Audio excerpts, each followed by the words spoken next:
नाम प्रभाषिनी मिश्रा है, मैं उड़ीसा से हूँ एंड मैं ओरेनबर्ग स्टेट मेडिकल यूनिवर्सिटी जा रही हूँ। मेरा नाम मुस्कान शर्मा, मैं मंडी हिमाचल से हूँ और जा रही हूँ Orenburg state medical university. Orenburg तो एक तो है एमसीए पासिंग रेट बहुत अच्छा है एंड मैंने देखा कि इंफ्रास्ट्रक्चर भी बहुत अच्छा है एंड मैं सीनियर के साथ कुछ यूट्यूबर के साथ भी मैंने बात किया तो उनका पढ़ाई एंड एट ऑल बहुत अच्छा चल रहा है, तो इसकी वजह से मैंने गूगल के ऊपर पढ़े थे बहुत सारे कमेंट्स, तो ओरेनबर्ग ही काफ़ी लोगों ने रेकमेंड किया था और उसका एमसीआई पासिंग रेट भी काफ़ी अच्छा है, तो इसीलिए फिर ओरेनबर्ग किया। मुझे इंटरेस्ट है उसमें कि human physiology and at all पढ़ने में, तो इसके वजह से मैंने डॉक्टरी एमबीबीएस पढ़ना ही चूज़ किया। इंडिया और रशिया के काफ़ी अच्छे रिलेशंस हैं, सो अगर इन फ्यूचर अगर वॉर का कंडीशन पे आएगा तो भी हम लोग आराम से इंडिया में पहुंच जाएंगे। हाँ, यूट्यूब की वीडियो देख के, मतलब वहाँ पर नंबर लिखा होता है ना, वहाँ पर कॉल करके फिर पंकज सर के साथ मेरा कांटेक्ट हुआ, फिर ठीक है बाद में प्रोसेस स्टार्ट हुआ सब कुछ। मेरी फ्रेंड मतलब मेरी बेस्ट फ्रेंड, हम लाइक बचपन से हम लोग साथ थे।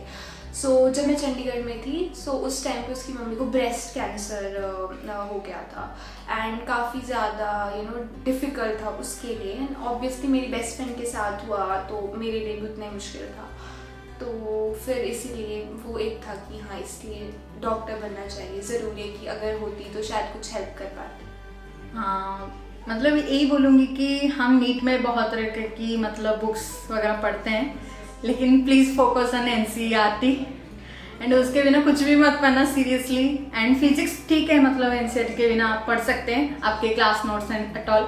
अगर फिर भी नहीं हो रहा है ना, मतलब ऐसे मत सोचना कि आप कुछ भी नहीं कर सकते, आपके जो सेल्फ कॉन्फिडेंस डाउन हो जाता है वो बिल्कुल भी नहीं है, आप बहुत कुछ कर सकते हैं। मतलब नीट के बिना भी ज़िंदगी में बहुत कुछ है, आपको अगर उसमें इंटरेस्ट है तो जा सकते हैं, नहीं तो फिर आप एमबीबीएस करना चाहते हो तो फिर आपके लिए है ही, मतलब इंडिया के आप अफोर्ड कर सकते हैं तो इंडिया के प्राइवेट कॉलेज में पढ़ सकते हैं, नहीं तो फिर सेमी गवर्नमेंट में आपके मार्क्स हो जाते हैं तो वो भी पढ़ सकते हैं, नहीं तो फिर आप अब्रॉड जा ही सकते हैं। तो अच्छी मतलब अपॉर्चुनिटी तो है ही, मतलब बहुत सारे की कर सकते हैं अगर आप डॉक्टर ही बनना चाहते हैं एमबीबीएस तो। जो गलतियाँ मैंने की, जैसे प्रेशर मतलब वो ना लो, जो होगा देखा जाएगा, बस इस एटीट्यूड से चलना तो सब कुछ अच्छा हो जाएगा। बाकी पढ़ाई में हाँ एनसीईआरटी फिज़िक्स मेरा मतलब बहुत ही ज़्यादा गंदा था, सो फिज़िक्स पे हम सोचते हैं कि 2 सब्जेक्ट से हो जाएगा, बट ऐसा कुछ नहीं होता, पढ़ना पड़ेगा। बायो है कि बायो पूरी कर लो, बॉटनी और वो ज़ूलॉजी पूरी कर लो। केमिस्ट्री भी हाँ, पर कुछ केमिस्ट्री के ना चैप्टर्स मतलब डिफ़िकल्ट है, वो नहीं हो पाते तो उनको छोड़ दो, बट फिज़िक्स के ऊपर भी पूरा ध्यान दो, क्योंकि हम फिज़िक्स छोड़ते हैं लास्ट में फिज़िक्स ही ले डूबती है। और एक चीज़ और कि फिज़िक्स के हम न्यूमेरिकल्स पे ज़्यादा ध्यान देते हैं और थियोरी पे ध्यान नहीं देते, बट थियोरी भी उतनी ही इम्पॉर्टेंट है जितने न्यूमेरिकल्स हैं, क्योंकि काफ़ी मतलब 2 बार दिया ना मैंने पेपर, तो दोनों बार थियोरी ज़्यादा थी। 10th में जब मतलब अच्छी खासी परसेंटेज आ जाते हैं तो पूरे रिलेटिव्स पूरे फैमिली मतलब हाँ इसको डॉक्टर ही बनना है।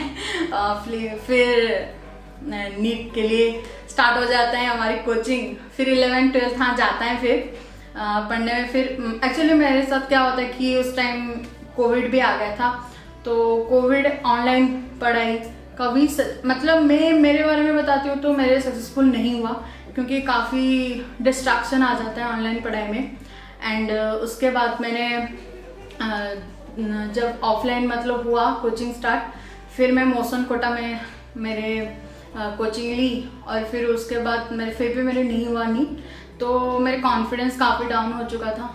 एंड मुझे फिर मेरे पेरेंट्स ने बोले कि ऐसे बात नहीं है कि तुम ये नहीं कर सकते हो तो और भी कुछ नहीं कर सकते हो, तो तुमको अगर मतलब एमबीबीएस करना है तो तुम मतलब प्राइवेट में करो या अब्रॉड चुनो, तो मैंने अब्रॉड चुना। तो फिर उसके बाद मेरे प्रोसेस रॉस एजुकेशन के साथ स्टार्ट हुआ और अभी मतलब जा रही हूँ मैं finally Orenburg state medical university. अगर हम इंडिया के प्राइवेट कॉलेजेस को देखें तो, और इवन प्राइवेट क्यों गवर्नमेंट कॉलेजेस में भी देखें तो मतलब काफ़ी ऐसी चीज़ें जो ओरेनबर्ग में जैसे 100% अटेंडेंस रिक्वायर्ड है, तो वो यहाँ पे नहीं होती। तो उधर है कि हाँ बच्चा भले ही दूर है बट स्टिल उसको 100% अटेंडेंस तो पूरी करनी ही पड़ेगी, तो वो छुट्टी तो मारेगा नहीं। अगर बीमार है तो फिर वो है कि टीचर उसको बाद में पढ़ा देगा, उसको तो कुछ छूटेगा नहीं, जबकि यहाँ पे इंडिया में ऐसा नहीं है।